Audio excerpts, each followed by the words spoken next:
Hello दोस्तों, नमस्कार। आप सभी का स्वागत है रोजगार विद प्रमोद यूट्यूब चैनल में। दोस्तों, जैसा कि आप जानते हैं कि मैं डेली मैथ के 20 महत्वपूर्ण प्रश्न पर हम लोग डेली प्रैक्टिस कर रहे हैं। तो आज हमारा यह दूसरा जो वीडियो है, पहला वीडियो हमने यूट्यूब पर अपलोड कर दिया है। आप लोग उसे देख लीजिए और हर एक सवाल बनाने का प्रयास कीजिए। आप कमेंट बॉक्स में हमें यह बताइए कि आप कितने प्रश्नों के जवाब दे पा रहे हैं, कितने सवाल आपसे बन पा रहे हैं। दोस्तों, आप कोई सा भी एग्ज़ाम की तैयारी कर रहे हों, चाहे यूपीपी का तैयारी कर रहे हों या फिर एसएससी जीडी का तैयारी कर रहे हों या फिर अन्य किसी भी एग्ज़ाम की तैयारी कर रहे हों, तो यह वीडियो आपके लिए बहुत महत्वपूर्ण है। दोस्तों, ऐसे ही सवाल पूछे जाते हैं और आपको समय बचाने के लिए इसमें सवाल बहुत फास्ट सॉल्व करना होता है। तो मैं हर एक तरीका आपको बताऊंगा कैसे सवाल को फास्ट हल करेंगे जिससे आप समय परीक्षा में बचा सकें। तो चलिए दोस्तों, ज़्यादा देरी न करते हुए स्टार्ट करते हैं। तो आप लोग सबसे पहले वीडियो को लाइक ज़रूर कर दीजिए और अधिक से अधिक इसे शेयर भी करिए। जितने आपके दोस्त हैं सभी लोगों तक इस वीडियो को पहुंचाइए। और अगर आप लोग चैनल को अभी तक सब्सक्राइब नहीं किए हैं तो अभी सब्सक्राइब कर लीजिए और घंटी वाला बटन दबा लीजिए, जिससे कि हमारे वीडियो का नोटिफिकेशन सबसे पहले आपको प्राप्त हो जाए। ठीक है दोस्तों, तो चलिए बस आप लोग इतना सपोर्ट करिए हमारा। इसके बाद मैं आपको हर एक सवाल का कंसेप्ट बताऊंगा, जिससे कि आप बहुत ही कम समय में सवाल को हल कर सकते हैं। तो चलिए, पहला ही क्वेश्चन आपके सामने यहाँ पर दिख रहा होगा। चलिए, यहाँ पहला क्वेश्चन आपके सामने दिख रहा है दोस्तों। यदि पहली संख्या का 45% दूसरी संख्या के 2/3% के बराबर है तो पहली संख्या और दूसरी संख्या का अनुपात ज्ञात कीजिए। पहली संख्या दोस्तों कुछ नहीं पता हमें, तो हम ये मान लेते हैं पहली संख्या का 45/100 कर देंगे। 45% का मतलब हो जाएगा 45/100। दूसरी संख्या नहीं पता है, दूसरी संख्या को b मान लेते हैं। दूसरी संख्या का 2/3 यह बराबर है। अब इसको हल कर दीजिए। 5 से काटेंगे 5 9 45 हो जाएगा। 5 से काटेंगे 20 5 100 हो जाएगा। ठीक, 9 3 27 हो जाएगा। और रेशियो 9 3 27 ए बराबर ये हो जाएगा 20 दूना 40 बी। ठीक है,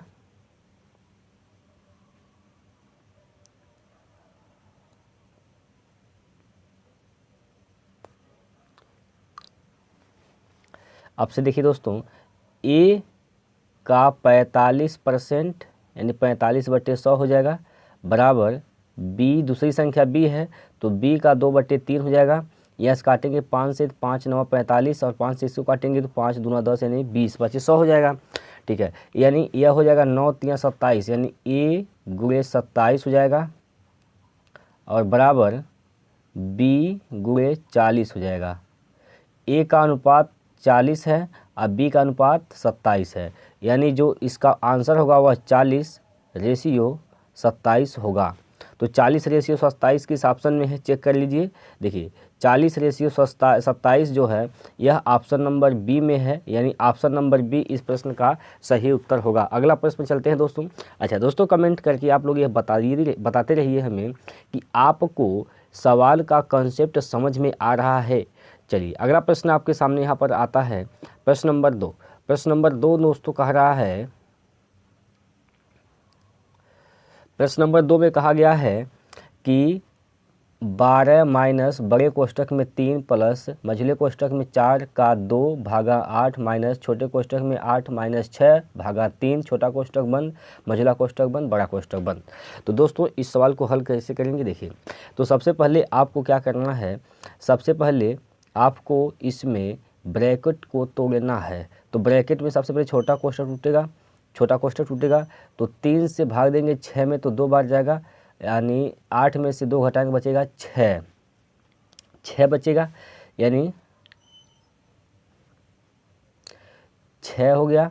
माइनस यहाँ से आप यहाँ से 4 दूनी 8 हो जाएगा, 8 में से 8 भाग देंगे तो 1 बच जाएगा, ठीक है 1, यानी यहाँ से होगा माइनस का 5, यहाँ तक का -5 आ गया, ठीक है, -5 + 3 यानी माइनस का 2, यहाँ तक -2 आ गया, ठीक है दोस्तों, -2 और यह माइनस माइनस माइनस प्लस हो जाएगा और 12 यानी 12 और 2 14, यानी ऑप्शन नंबर बी इस प्रश्न का उत्तर होगा। चलिए अगला प्रश्न पे चलते हैं दोस्तों, और अगला प्रश्न आपके सामने यहाँ पर यह है प्रश्न नंबर 3, निम्नलिखित भिन्न संख्याओं का महत्तम समापवर्तक ज्ञात कीजिए। दोस्तों भिन्न का महत्तम निकालने के लिए क्या करते हैं, अंश का मौसम निकालेंगे और हर का लौसम निकालेंगे। तो अंश का मौसम निकालिए, 4 24 16 का मौसम 4 होगा, यानी ऑप्शन नंबर या तो ए सही हो या तो डी सही हो, ये दोनों तो नहीं होगा क्योंकि ऊपर अंश में 4 आना चाहिए, 2 ही ऑप्शन में 4 हैं, 2 ऑप्शन तो नहीं होगा।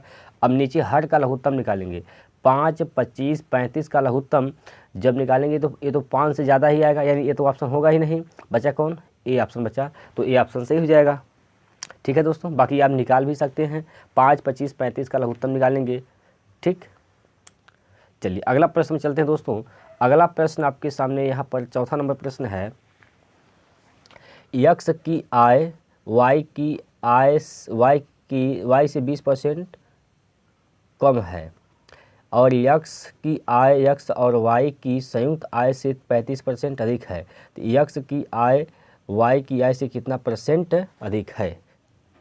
देखिए यक्स वाई जेड, यक्स की जो आय है वाई की आय से 20% कम है, 20% का मान क्या होता है 1/5, यानी वाई का अगर मान 5 है तो 1 कम 4 हो जाएगा यक्स का, और यक्स जेड का क्या है इन दोनों के संयुक्त का, यानी 5 4 9 का 35% कम, 35% का मान क्या होता है 7/20 होता है, 7/20, यानी जो जेड है वह 7 कम है इन दोनों के संयुक्त से, यानी 9 का ये हो जाएगा 13/20, 7 कम है 20 में से 7 घटाएंगे 13 बचेगा, 13/20 हो जाएगा, यानी 13 9 117, 13 9 117/20 हो जाएगा। 20 को हटाने के लिए इधर गुणा हो जाएगा, तो 4 में 20 का गुणा होगा तो 20 चौक 80, और 5 में 20 का होगा तो 100 हो जाएगा, 20 खत्म हो गया, ये हो जाएगा 117, यानी 117। यक्स का अनुपात 80, वाई का 100, जेड का 117।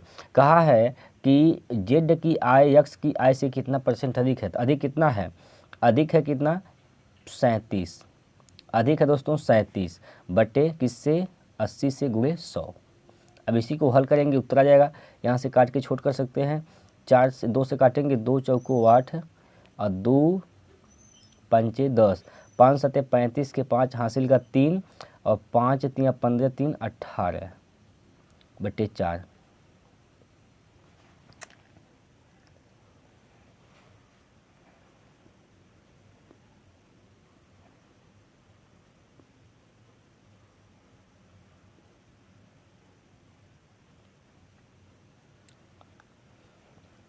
चार से भाग देंगे तो 4 चौको 16 हो जाएगा, 4 चौको 16 बचेगा, 2 हो जाएगा 25, 4 छक 24, 1 बचेगा, 4 दूनी 8, उसके बाद 4 बचे 20, यानी 46.25% आएगा। तो 46.25% किस में है, तो यह है ऑप्शन नंबर डी में, यानी ऑप्शन नंबर डी इस प्रश्न का सही उत्तर होगा। अगला प्रश्न पे चलते हैं दोस्तों। अगला प्रश्न आपके सामने यहाँ पर है, अगला प्रश्न प्रश्न नंबर 5, तेल की कीमत में 20% की वृद्धि हुई है जबकि इस पर खर्च 15% बढ़ जाता है, तेल की खपत में वृद्धि या कमी का प्रतिशत क्या है।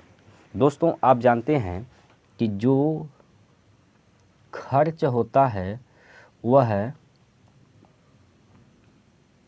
मूल्य गुणे खपत होता है। अगर खपत निकालना है दोस्तों तो खर्च में मूल्य से भाग देना पड़ेगा, ठीक है, खर्च में मूल्य से भाग देंगे तो खपत निकल जाएगा। देखिए यहाँ पर कहा तेल की कीमत यानी तेल का मूल्य 20% वृद्धि हुआ, यानी पहले 20% का मान क्या होता है 1/5, पहले 5 था तो अब कितना हो गया 6 हो गया मूल्य, ठीक है। तो खर्चा 15% बढ़ गया।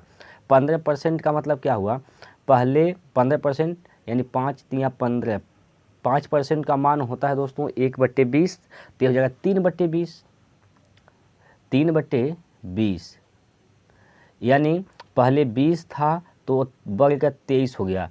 पहले 20 था, खर्चा हो रहा था, तो अब हो रहा है 23। तो मूल्य है, खर्चा है, खपत निकालना है। तो खपत निकालने के लिए पहले खपत होता था कितना, 20/5, अब होता है 23/6। बस इसका रेशियो निकाल दीजिए, आ जाएगा उत्तर। यहाँ से देखिए 5 से काटिए, 5 चौको 20, 4 छक 24, यानी हो जाएगा 24:23, 24:23। तो कि पहले 24 खपत था, अब 23 हो गया, इसका मतलब कम हो गया, 1 का कम हो गया, 1 किस पर, 24 पर, 1/24 गुणे 100 कर देंगे, बस आ जाएगा आंसर। इसको काट के छोट कर सकते हैं, 4 से काटेंगे तो 4 छक 24, 4 से काटेंगे 25, चौका 100, 6 से भाग दीजिए, 6 चौक 24, यानी 4 सही 1/6% का कमी हुआ है। तो 4 सही 1/6% का कमी, ऑप्शन नंबर डी सही हो जाएगा। ठीक है, अगला प्रश्न दोस्तों, एक वस्तु पर 15% की छूट देने के बाद भी उस पर 19% का लाभ होता है। 25% छूट देने पर प्राप्त प्रतिशत लाभ कितना होगा। चलिए दोस्तों,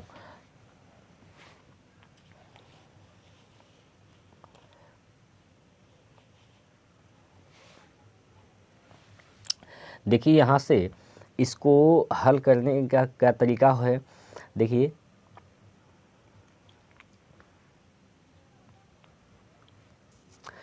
दोस्तों, छूट हमेशा अंकित मूल्य पर दिया जाता है और लाभ हमेशा क्रय मूल्य पर होता है।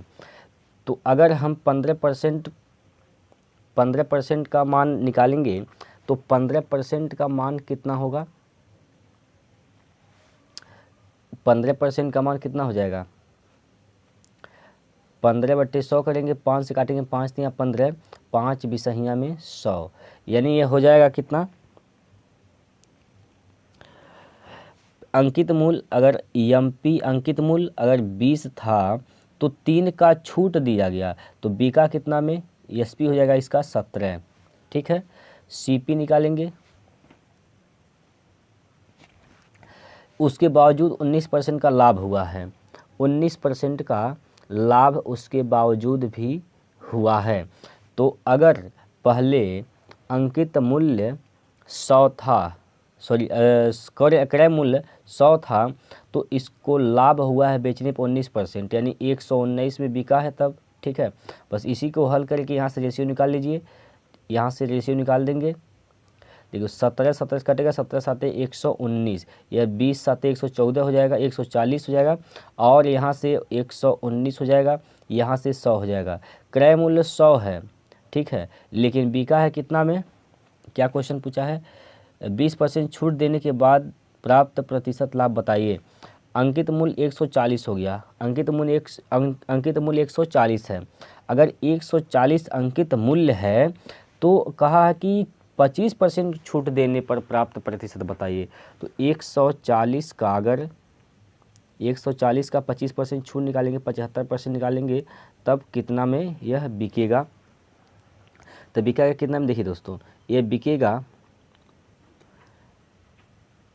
25 से भाग दीजिए, 5 से भाग दीजिए, 5 दूनी 10, 15 5 75, 2 से काटेंगे 7 बार में, तो 15 7 105, 15 7 105, 15 7 105, यानी 100 का सामान बिका कितना में, 105 में, तो कितना फ़ायदा हुआ, 5% का, 5%, यानी ऑप्शन नंबर ए सही होगा। ठीक है, चलिए दोस्तों, आप दोस्तों कमेंट करके हमें यह बताते रहिए कि आपको सवाल समझ में आ रहा है या फिर नहीं समझ में आ रहा है। ठीक है दोस्तों, चलिए अगला प्रश्न है दोस्तों आपके सामने। अगला प्रश्न नंबर 7 आपके सामने यहाँ पर है। हेडफोन के एक जोड़े का अंकित मूल्य 1600 रुपये है, जिसे 1450 रुपये में बेचा जाता है। छूट प्रतिशत ज्ञात कीजिए, दशमलव के 2 स्थान तक सही बताना है। चलिए, 1600 का धन 1450 में बिका है, यानी 1400 घटाएंगे 200, 50 घटा दे 150, यानी 150 रुपये का इसमें नुकसान हुआ है। 150 रुपये का छूट दिया गया। इसका मतलब किस पे दिया गया है? छूट हमेशा अंकित मूल्य पर दिया जाता है। तो बट्टे 1600 अगुए 100 कर देंगे, 2 जीरो कटेगा यहाँ से, और यहाँ से 2 से काटेंगे तो 2 8 16 हो जाएगा। 2 से काटेंगे तो 75, दोनों 150 होता है 75। 8 से भाग देंगे दोस्तों तो 8 9 72, 9 के बाद दशमलव में 2 स्थान आएगा। तो 9 के बाद एक ही ऑप्शन में, ये तो दोनों होगा ही नहीं, एक ही ऑप्शन में दशमलव के बाद 9 में 9 के दशमलव बाद 2 स्थान है, तो ऑप्शन नंबर बी ही है, तो बी ही सही हो जाएगा। ये तो होगा ही नहीं क्योंकि दशमलव में आ रहा है। चलिए, अगला प्रश्न है दोस्तों, अगला प्रश्न नंबर 8 कह रहा है कि 16 संख्याओं का औसत 24.5 है। यदि पहली 6 संख्याओं का औसत 20.5 है और अंतिम 5 संख्याओं का औसत 32.4 है, तो शेष संख्याओं का औसत ज्ञात कीजिए। चलिए, 16 संख्याओं का औसत इतना है तो इनका योग कितना हो जाएगा? 16 पंजे 80 हासिल 8, 16 चौको 64, 64 और 8 72 के 2 हासिल 7, 16 दूना 32, 32 और 7, 32 में 7 जोड़ेंगे हो जाएगा 39, 39 दशमलव एक स्थान पे यहाँ लगाएंगे तो हो जाएगा 392, 392। 16 संख्या का औसत 20.5 है, तो ये क्या हो जाएगा? 6 पंजे 30 के 0 हासिल का 3 और 6 3 यहाँ से 3 हो जाएगा और 6 दूनी 12, इतना होगा। दशमलव का स्थान पर लगाएंगे तो हो जाएगा 123, 123। और ये अंतिम 5 संख्या का औसत कितना है? तो इन 32.4 योग निकाल लेंगे। 5 चौका 20 की 0 हासिल का 2 और 5 दूनी 10 2 12 हासिल का 1, 5 या 15 1 16 दशमलव एक स्थान पे, यानी 162, 162 और 123 जोड़ेंगे तो कितना हो जा रहा है? 3 2 5 6 2 8 1 1 2, ये 285 हो जा रहा है। और ये 285 6 5 11 संख्याओं का योग है और टोटल 16 संख्याओं का योग 392 है। तो अगर हम 392 में से 285 घटाएंगे तो जो शेष आएगा 11 संख्या का तो हो गया, बचा कितना? 11 5 संख्या का, तो जो शेष बचेगा वह 5 संख्याओं का योग होगा। तो घटा कर चेक कर लीजिए, 285 घटाएंगे 12 में से 5 गया तो 7, इधर 0 हो जाएगा और 3 में से 2 गया तो 1। यह 5 संख्याओं का योग है, लेकिन हमसे औसत पूछा है तो 5 से भाग दे देंगे। 5 दूनी 10 और 5 एकन्ने 5, 21 दशमलव कुछ आएगा। अब ऑप्शन 2 ठीक है, 21 दशमलव कुछ, तो 5 दूनी 10, 5 एकन्ने 5 दशमलव 2 बचा, 5 चौका 20, यानी 21.4 आ रहा है। तो 21.4 ऑप्शन नंबर ए में है, तो ऑप्शन नंबर ए इस प्रश्न का सही उत्तर होगा। अगला प्रश्न में चलते हैं। अगला प्रश्न आपके सामने है, अगला प्रश्न आपके सामने है दोस्तों। चलिए, कहा है कि P अनुपात Q बराबर 2:3 है, Q अनुपात R बराबर 3:4 है, तो अनुपात P प्लस Q अनुपात Q प्लस R का मान ज्ञात करना है। P प्लस Q इसको जोड़ना, 3 2 5 हो जाएगा, 3 2 5। अब शुरू में 5 किस में है, किस ऑप्शन में है? तो एक ही ऑप्शन में है, आगे इसको हल ही नहीं करना है, ठीक है। ऑप्शन नंबर ए सही हो जाएगा। अगला प्रश्न है दोस्तों आपके सामने, यहाँ पर प्रश्न नंबर 10 है। 3 बॉक्सों ABC में 5 7 11 के अनुपात में गेंदें रखी गई हैं। ये तीनों बॉक्सों में गेंदों की कुल संख्या 92 है। यानी हम कह सकते हैं 11 7 18 5 23, 18 11 7 18 18 5 23, 23 का मान 92 है, तो 23 चौको 92, 23 चौको 92, एक अनुपात का मान कितना हो गया? 4 हो गया। तो आप हर एक बॉक्स में गेंदों की संख्या निकाल सकते हैं। एक अनुपात का मान अगर 4 है तो 5 का अनुपात का मान क्या हो जाएगा, 5 चौको 20 हो जाएगा, 5 चौक 20 हो जाएगा। और यहाँ से 4 सत्ते 28 हो जाएगा और फिर 11 चौक 42 हो जाएगा। ठीक है, तीनों बॉक्स में निकल गया गेंदों की संख्या। अब क्या कहा है आगे, यदि 4 गेंदों को बॉक्स 20 से बॉक्स ए में, यानी बॉक्स बी है 28, बॉक्स बी में 28 हैं और बॉक्स ए में 20 हैं, तो बॉक्स 20 28 44 आया है। बॉक्स बी में 28 गेंद हैं, बॉक्स ए में 20 गेंद हैं, बॉक्स सी में 44 गेंद हैं। तो बॉक्स बी से 4 गेंद निकालना है, ए में डालना है। तो बी से 4 गेंद निकालेंगे, ए में डालेंगे, तो ए में तो हो जाएगा 24 और इसमें क्या हो जाएगा 24 और ये 44। फिर क्या कहा अगला कंडीशन, 8 गेंदों को बॉक्स सी से ए में डाल दिया जाए, सी से ए में डाल दिया जाए, सी से ए में डाल दिया जाए 8 गेंद, 8 गेंद डालेंगे इसमें तो 24 और 8 32 हो जाएगा और ये तो 24 ही रहेगा। इसमें से 8 गेंद निकालेंगे तो यह हो जाएगा 36। अब इसको काट के छोटा कर लीजिए, 2 से काटेंगे, 4 से काटिए, 4 8 32, 4 6 24, 4 9 36, यानी हो गया इसका उत्तर 8:6:9, 8:6:9 ऑप्शन नंबर बी में है और 20 का सही उत्तर हो जाएगा। अगला प्रश्न चलते हैं दोस्तों। अगला प्रश्न नंबर 11 आपके सामने यहाँ पर है, मिश्र धातु ए का 40 किलोग्राम, मिश्र धातु बी का 63 किलोग्राम मिलाया जाता है। यदि मिश्र धातु ए में लेड और टीन का अनुपात 2 और 3 है और बी में टीन और तांबा यानी कॉपर का अनुपात 2 और 5 है, तो पूछा है नए मिश्र धातु में टीन का मात्रा क्या होगा। दोस्तों पहले में टीन का मात्रा कितना है, पहले में 40 किलोग्राम है, यानी 5 का मान 40 है तो 1 का मान क्या हो जाएगा 8, तो पहले में टीन कितना हो जाएगा 24, 3 का मान निकालेंगे 24 हो जाएगा। दूसरे में टीन कितना हो जाएगा 5 2 7, 7 का मान 63 है तो 7, 1 का मान हो जाएगा 9, 1 का मान हो जाएगा 9, तो 2 का मान 9 दूनी 18, 2 का मान 18। अब इसको जोड़ दीजिए, 8 4 12 के 2, 12 2 2 1 3 1 4, 42 किलोग्राम। नई धातु में टीन का मात्रा 42 किलोग्राम होगा, यानी ऑप्शन नंबर इसमें सही हो जाएगा बी। ठीक है, चलिए अगला प्रश्न, प्रश्न नंबर 12। प्रश्न नंबर दोस्तों 12, प्रश्न नंबर 12 कह रहा है 4 वर्ष पहले 4 सदस्यों वाले परिवार की औसत आयु 19 वर्ष थी। 4 वर्ष पहले 4 सदस्य की आयु का औसत 19 था, 19 चौक 76, ये 4 साल पहले इनकी आयु का योग है। लेकिन आज कितना जाएगा, चारों लोग 4 साल बढ़ जाएंगे, यानी 16 साल बढ़ जाएंगे।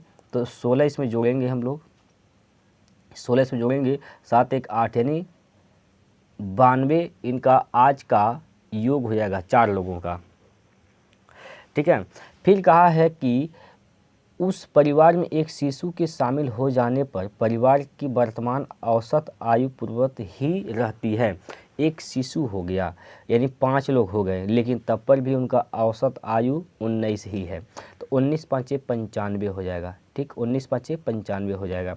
कहा है कि शिशु की वर्तमान आयु ज्ञात कीजिए, तो शिशु का वर्तमान आयु 92 से 95 हो जा रहा है, कितना बढ़ गया 3 बढ़ गया, तो वर्तमान आयु कितना हो जाएगा शिशु का, जो बच्चा का जन्म हुआ है वो है उसका वर्तमान आयु 3 वर्ष होगा, यानी ऑप्शन नंबर ए सही होगा। ठीक है, चलिए अगला प्रश्न देखिए दोस्तों, 25 पुरुषों को प्रतिदिन 6 घंटे कार्य करते हुए एक निश्चित कार्य को पूरा करने में 16 दिन लगते हैं। प्रतिदिन 8 घंटे कार्य करते हुए 5 दिनों में कार्य को पूरा करने के लिए कितने पुरुषों की आवश्यकता होगी। देखिए दोस्तों, इस सवाल को कैसे हल करना है, इसका सूत्र है क्या है, M1 D1 H1 बटे W1 बराबर m2 d2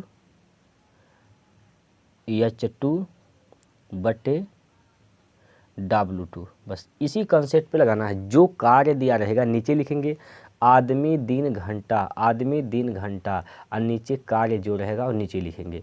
तो चलिए यहाँ से लिखिए 25 पुरुष, पुरुष कितने हैं 25, 6 घंटा काम कर रहे हैं, 16 दिन लग रहा है। काम तो वही है, जो काम यहाँ पर है वही काम यहाँ भी है। तो काम अगर हम एक मानते तो यहाँ भी एक मानेंगे, तो इसमें नीचे लिखने की ज़रूरत नहीं है क्योंकि कट जाएगा। प्रतिदिन 8 घंटे काम करते हुए 5 दिनों में काम को पूरा करने के लिए कितने पुरुषों की आवश्यकता होगी यक्स। बस इसको हल कर देंगे। 8 दूनी 16 और 5 पचे 25, 5 दूनी 10 छक 60, यानी यक्स का मान हो जाएगा 60। तो 60 पुरुष की आवश्यकता होगी, ऑप्शन नंबर बी। अगला प्रश्न, प्रश्न नंबर 14। दोस्तों प्रश्न नंबर 14 में कहा गया है कि एक टैंक को 3 पाइपों ABC द्वारा 3 घंटे में भर दिया जाता है। पाइप A पाइप C से 6 गुना तेज और पाइप B से 2 गुना तेज है। देखिए pipe A, pipe B, pipe C। Pipe A pipe C से 6 गुना तेज है। पाइप जो A है पाइप C से 6 गुना तेज है। पाइप C से 6 गुना तेज है। अगर C का क्षमता 1 है तो A का क्षमता 6 है। और पाइप A पाइप B से 2 गुना तेज है। पाइप A पाइप B से 2 गुना तेज है, यानी B का मान निकाल ले। B अगर 1 है तो A कितना 2 गुना तेज है। बस यहाँ से क्षमता निकाल देंगे इसको बराबर करके। चलिए दोस्तों 2 से काटेंगे, 2 2 से कटेगा, 2 3 6, यानी B का क्षमता 3, A का क्षमता 6, C का क्षमता 1। कहा है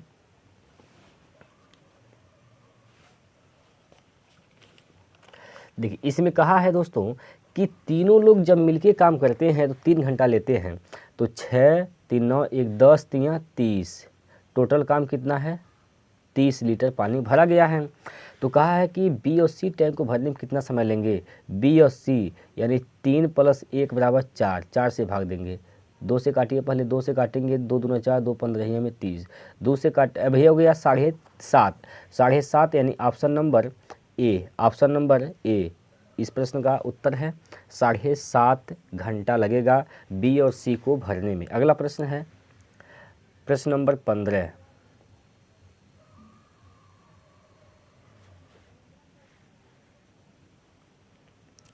प्रश्न नंबर 15, एक समान चाल से चलती हुई एक कार 6 घंटों में एक निश्चित दूरी तय करती है।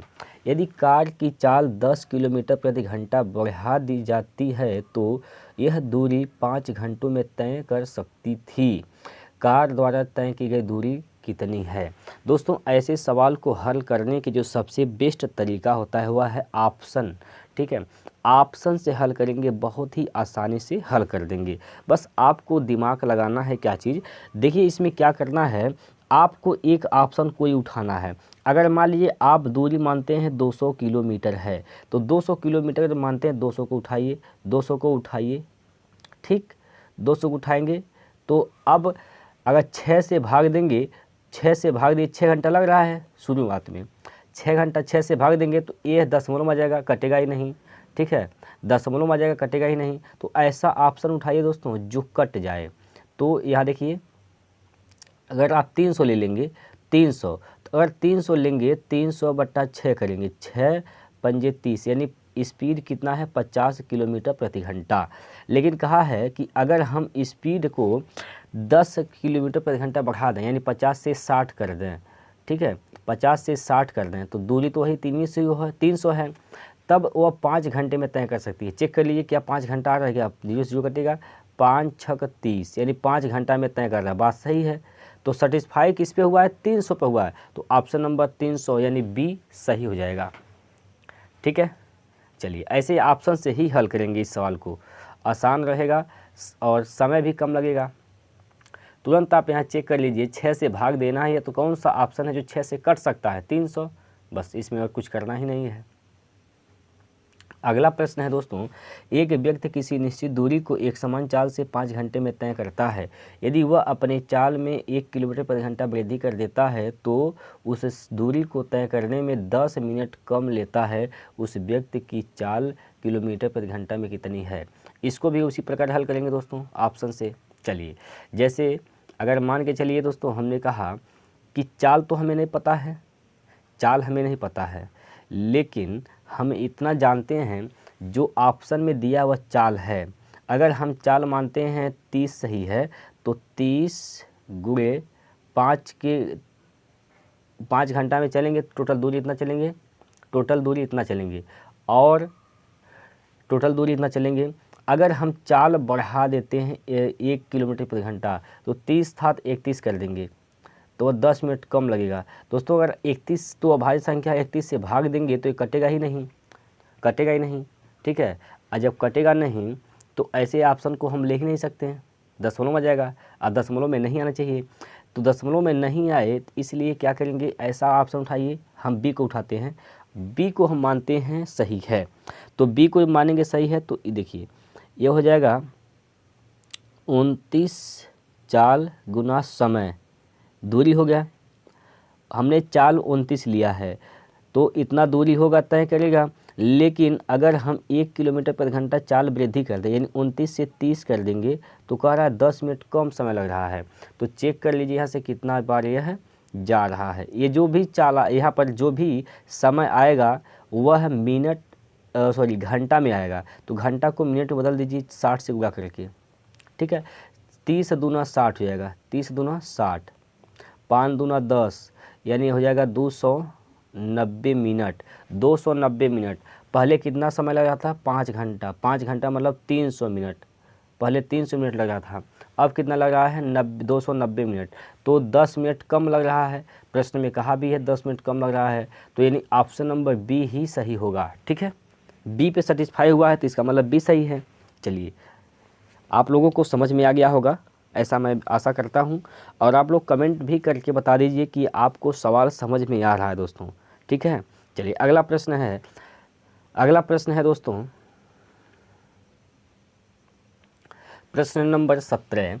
एक व्यक्ति एक नौका की धारा की दिशा में 9 किलोमीटर प्रति घंटा की चाल से और धारा की विपरीत दिशा में 7 किलोमीटर प्रति घंटा की चाल से चल सकता है, धारा की चाल बताइए। दोस्तों इसमें कंपाउंडो डिविडेंडो लगा देंगे, ठीक है। तो क्या करेंगे, इसमें 9 - 2 घटा के 2 से भाग देंगे, तो 9 - 2 2, 2/2 बराबर 1, 1 किलोमीटर प्रति घंटा चाल होगा धारा का, ठीक है। चलिए अगला प्रश्न, एक निश्चित धनराशि 12% वार्षिक ब्याज की दर से 2.5 वर्षों में 99,182.5 हो जाती है, जबकि ब्याज की गणना 10 मासिक चक्रवृद्धि आधार पर की जाती है। धनराशि रुपए में ज्ञात कीजिए। चलिए दोस्तों देखिए इस सवाल को कैसे हल करेंगे।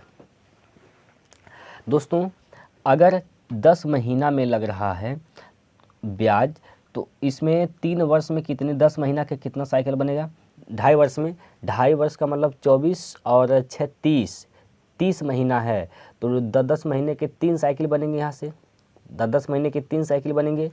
और अगर 12 महीने का 12% ब्याज है, तो 10 महीने का कितना होगा, 10% होगा, 10 महीने का 10% हो जाएगा। हमें ब्याज 10 महीने में ही देना है, तो 10 महीने का 10%। तो अगर रेट जो है, दर जो है 10% आ रहा है, तो 10% का मतलब क्या होता है, 10% का मल्टीप्लाइंग फैक्टर क्या होगा, 11/10 होगा, 11/10 होगा। 3 साइकिल है तो 3 घात कर देंगे, ठीक है। यह मिश्रधन बटे मूलधन आ रहा है, ऊपर मिश्रधन नीचे मूलधन, तो 11 11 11 11 गुणे 11 गुणे 11 11 गुणे 11 गुणे 11 का मान दिया है, यह हो जाएगा, तो यानी 9982.50 बटे 11 गुणे 11 गुणे 11 हो गया। हमें क्या निकालना है, मूलधन निकालना है, यानी 10 पर पावर 3 यानी 1000 का मान निकालना है। अब दोस्तों इसको कैसे हल करेंगे, या तो आप इसको काटा पीटा करेंगे, लेकिन दोस्तों काटा पीटा करेंगे समय ज़्यादा लग सकता है। तो इस सवाल में सबसे जो आसान तरीका है वह तरीका जो है उसे कहते हैं हम लोग डिजिट सम। तो डिजिट सम में क्या करते हैं दोस्तों, डिजिट सम में क्या करते हैं, देखिए नीचे क्या हो रहा है, 2 दूनी 4 दूनी 8, 8 नीचे आ रहा है, 8 को 1 बनाना है। 1 बनाने के लिए क्या करिए, 8 से गुणा कर देंगे, 8 से ऊपर और 8 से नीचे, 8 से 64 हो जाएगा, 8 अठाएँ 64 हो जाएगा, और 64 का मतलब क्या हो जाएगा, 6 4 10 1 हो जाएगा। ऊपर भी 8 से गुणा कर देंगे, ऊपर भी 8 से गुणा कर देंगे, बस इसमें डिजिट सम लगा दीजिए। 9 का मतलब कुछ नहीं, ख़त्म हो जाता है, 8 2 10, 5 1 6, 6 8 48, 6 8 48, 8 4 12, 48 में दोस्तों फिर इसका डिजिट सम करेंगे, 8 4 12, अब 12 का डिजिट सम 3 हो जाएगा। तो ऑप्शन वही सही है जिसका डिजिट सम 3 आएगा। तो 3 किसका आएगा, तो इसका तो आएगा नहीं, ऑप्शन नंबर ए का, ठीक है, ऑप्शन नंबर ए का तो आएगा नहीं। और 8 5 13 1 4 हो जाएगा, ये भी नहीं होगा। यहाँ 8 7 15 यानी 6 हो जाएगा, ये भी नहीं होगा। और यहाँ से 7 5 12, 12 का डिजिट सम 3, यानी ऑप्शन नंबर सी ही सही होगा, ठीक है। चलिए अगला प्रश्न पे चलते हैं। अगला प्रश्न आपके सामने यहाँ पर 19 नंबर प्रश्न है। इसमें कहा गया है दोस्तों, प्रश्न नंबर 19 में कहा गया है, चलिए 30 मीटर लंबाई और 25 मीटर चौड़ाई वाले एक आयताकार मैदान के बाहर चारों ओर 5 मीटर की एक समान चौड़ाई वाला एक रास्ता बनाया गया है। रास्ते का क्षेत्रफल ज्ञात कीजिए। दोस्तों यह आयताकार ऐसे एरिया है, आयताकार रास्ता बाहर ऐसे बन रहा है, रास्ता ऐसे बाहर बन गया। तो जब रास्ता बाहर बन रहा है तो इसका मतलब हमारा पहले ज़मीन यह हिस्सा था, लेकिन अब ज़मीन बढ़ गया। तो जब रास्ता बाहर बने तो इसके लिए क्या करते हैं, यल प्लस बी प्लस 2x और इंटू 2x, बस इतना करेंगे तो उत्तर तुरंत ही निकल जाएगा।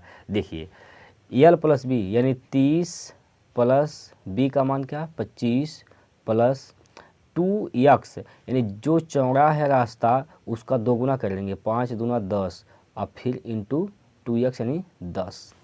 जोड़ दीजिए इसको, 30 40, 40 और 20 65, गुणे 10 करेंगे तो 650, 650 वर्ग मीटर इसका क्षेत्रफल होगा, यानी ऑप्शन नंबर ए सही है, ठीक है। अगला प्रश्न, अगला प्रश्न, प्रश्न नंबर दोस्तों 20 आपके सामने है। 20 प्रश्न नंबर 20 यहाँ पर है। चलिए प्रश्न नंबर 20 और लास्ट सवाल है दोस्तों, यह है किसी लंबवृत्तीय बेलन के वक्र पृष्ठ का क्षेत्रफल 3432 सेंटीमीटर स्क्वायर है और इसकी ऊंचाई 10.5 सेंटीमीटर है, तो बेलन का आयतन कितना होगा। पाई का मान दिया 22/7। दोस्तों देखिए बेलन का आयतन पूछा है, आयतन क्या होता है, बेलन का आयतन क्या होता है, पाई आर स्क्वायर एच, यह बेलन का आयतन होता है। बेलन का आयतन का सूत्र दोस्तों, पाई का मान हमें रखना है, यानी पाई का मान होता है 22/7, यानी 22 का मतलब क्या, 11 गुणे 2, यानी 11 का गुणा होगा। ऑप्शन वही सही होगा दोस्तों जो 11 से भाग देने पर कट जाए, ठीक है। इसको हल नहीं करना है, हल करेंगे समय लगेगा, बस आप 11 का डिविजिबिलिटी का रूल लगा देंगे, तुरंत ही उत्तर आपके सामने हो जाएगा। तो 11 से जो ऑप्शन कटेगा बस वही इस प्रश्न का उत्तर होगा। तो चेक कर लीजिए यहाँ से 8 9 17 और 2 19, 19 हो गया, 19 में से 5 कटेंगे 14 बचेगा, तो ये तो 11 से नहीं कटेगा, ठीक है। इसको आइए 8 2 10 2 12 और 9 3 12, 12 माइनस 12 0 हो जाएगा, बस यही बी नंबर जो है यही आप जो है 11 से कटेगा, यानी बी ऑप्शन सही हो जाएगा 89,232। आशा करता हूं दोस्तों 20 प्रश्न बहुत ही महत्वपूर्ण थे जो आपने समय दिया है, सीखा भी है। तो आप लोग कमेंट करके बताइए आपको कौन सा सवाल ऐसा था जो आप नहीं समझ पाए हैं। दोस्तों, वीडियो अगर अच्छा लगा है, कॉन्सेप्ट समझ में आया है, तो वीडियो को लाइक ज़रूर कर दीजिएगा और जितने भी आपके दोस्त हैं सभी लोगों तक इस वीडियो को पहुंचाइए। फिर अगले वीडियो में मिलते हैं दोस्तों 20 प्रश्नों के महत्वपूर्ण सेट लेकर। तो आज के लिए इतना ही। जय हिंद, जय भारत।